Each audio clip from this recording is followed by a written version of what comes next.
Hi there. I'm Suzan Johnson Cook, the ambassador. Susan with a Z, so you can remember me.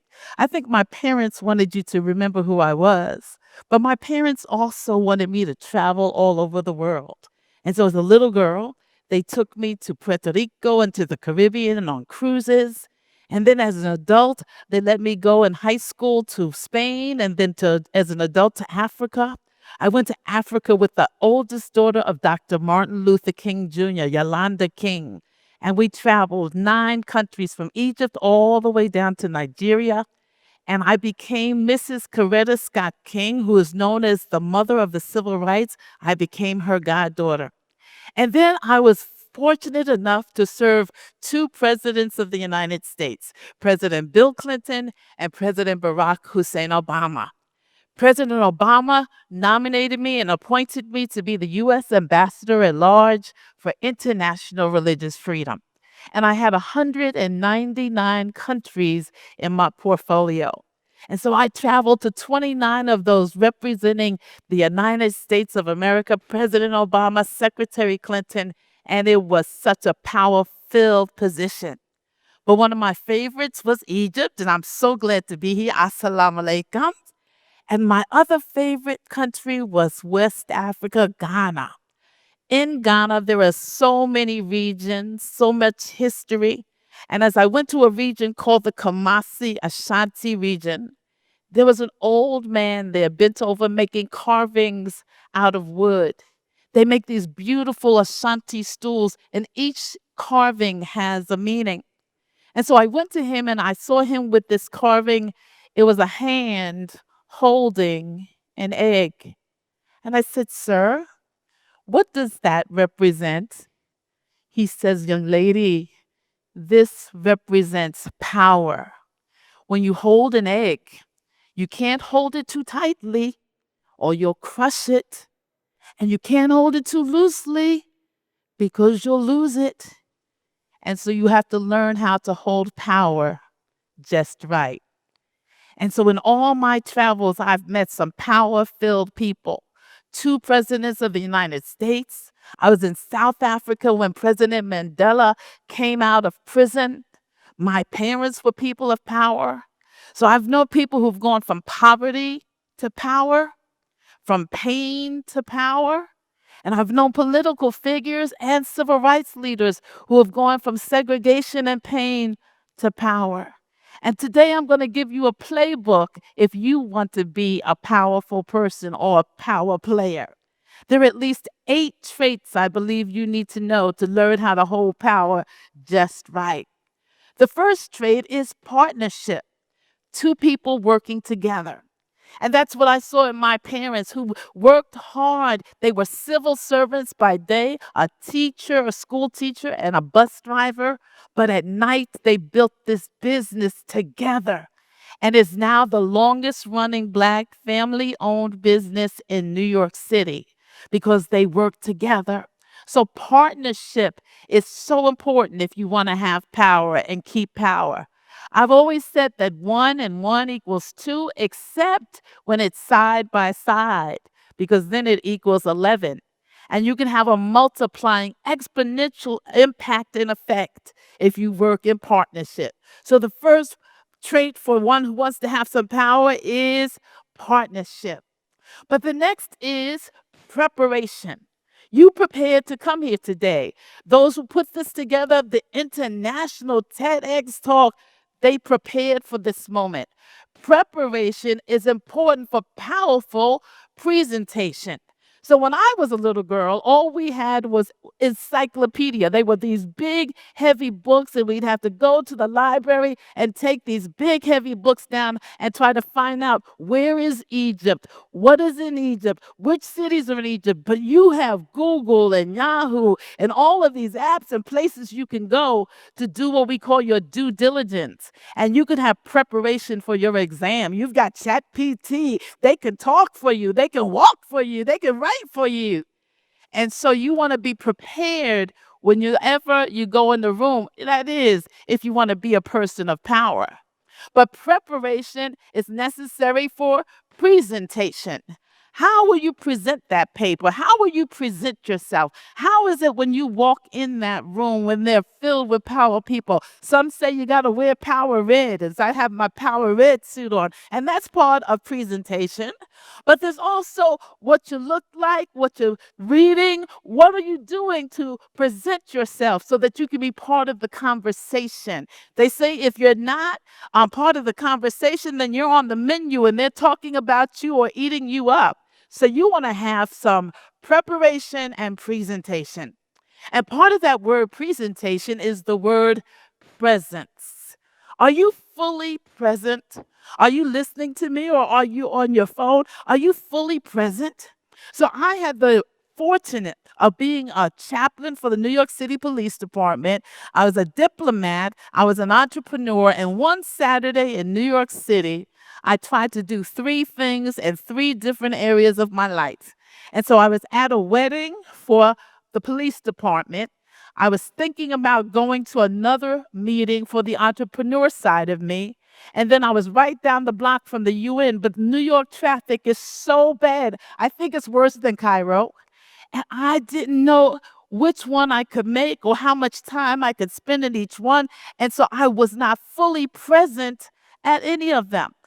I want you to be fully present so that you get everything that's coming to you. I have two sons. One's a doctor and one's an entrepreneur. And when they were young, there used to be this cartoon called SpongeBob. Oh, when SpongeBob was around water, it soaked up everything that was in the room because it was present with that water. That's what we want to be. We want to be some SpongeBobs and some SpongeBobettes, soaking up everything that's coming our way. That son that's a doctor, his name is Dr. Sam Cook or Sam Cook, MD. And his patients say we like him because of his bedside manner and his presence. He doesn't just give us a diagnosis or a prognosis or write a prescription. He stays with us. And so we feel that he's present. President Bill Clinton was like that. Whenever there were thousands of people around and the Secret Service was pulling them, if he saw you, he stopped because he wanted to acknowledge your presence.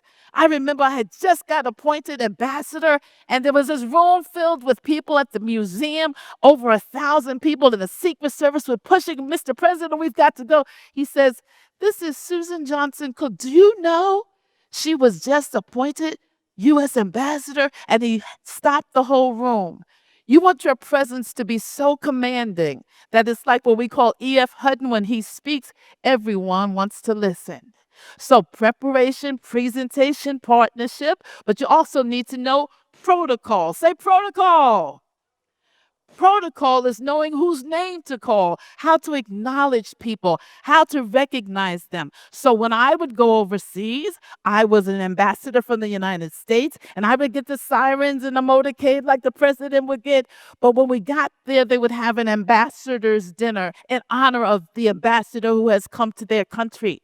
And they would set the table, and at each seat would be the name of who would be seated on either side of the ambassador and in front of the ambassador. That's protocol. And they have a whole team that does nothing but make sure that you have the right title. They give you the background and the history. That's protocol. And you want to understand protocol so that you can walk into some rooms, say, His Excellency, Her Excellency, Your Royal Highness. No matter who's with you, you want to treat them like royalty. That's protocol. Calling their name, acknowledging them. One of my favorite things to do was to be able to stand and give a speech as ambassador and be able to say, I greet you tonight and I bring greetings from President Barack Hussein Obama and Michelle Obama of the United States. And the place would go crazy because I acknowledged who the president, his wife, and the people that invited me. That's protocol. So there's partnership, there's preparation, there's presentation, there's protocol, but there's also what I call the other P, the pumps. Women will understand this because you don't want to have a toothache. You don't want to have a backache, and you certainly don't want your feet to ache. Look at your shoes tonight and make sure they fit you okay. You want to have a pump that lets you pump and get your flow together. Look at your feet and make sure your shoe's okay. Don't try to fit into a size 7 if you're a size 9. Wear pumps so that your feet will be comfortable and you can go and you can flow and you can be the life of the party. Well, not only are your shoes important, your pumps, we call them, that's with a little heel. I don't have to have the 6-inch heels with the red bottoms. Just a little heel will do so that I can flow and pump throughout the room. But then you also want to have what we call protectors. Those are the people who look out for you, whether you're in the room or outside of the room. Those are the people, protectors, who let you know about the meeting that's before the meeting and the meeting that's after the meeting that you were not invited to. Protectors. They are the ones who will speak good of your name and call your name. If there's something going down and they need somebody on this committee and nobody's volunteering, they can put your name in and you would never have known it had that protector not been in the room. So everybody needs protectors, those who look out for them, those who help them. That is, if you want to be a person of power. But then there's something else. I call it my secret sauce. If you really want to have power, then you tap into your higher power. We call and salute them by different names. Some of us say Allah.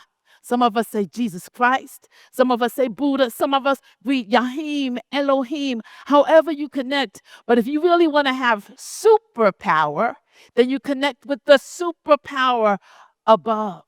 That keeps us going and flowing because life gets tough. We have a song in my tradition that says, the going gets rough and the going gets tough and the hills are hard to climb. But I started out a long time ago. And there's no doubt in my mind that I've got power and I'm going to use that power as my choice. I was flying on Air Force One with President Bill Clinton. And I saw what power really looked like. I saw that he not only allowed us and invited us on his plane, but he sat with us. And he didn't just take everybody into the conference room and leave those of us he invited there, but he sat with us. And so I understand that true power has that presence and has that protocol, but also anybody who has power. And I'm from what they call the boogie down Bronx. I'm from Bronx, New York, and Harlem, New York. The boogie down Bronx means we love to party.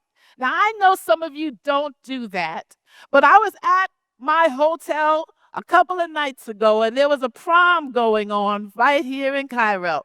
So I know that there's some party. But in the Bronx, we throw good parties, particularly filled with powerful people. And this is what we do. We say, wave your hand in the air. Wave it like you just don't care.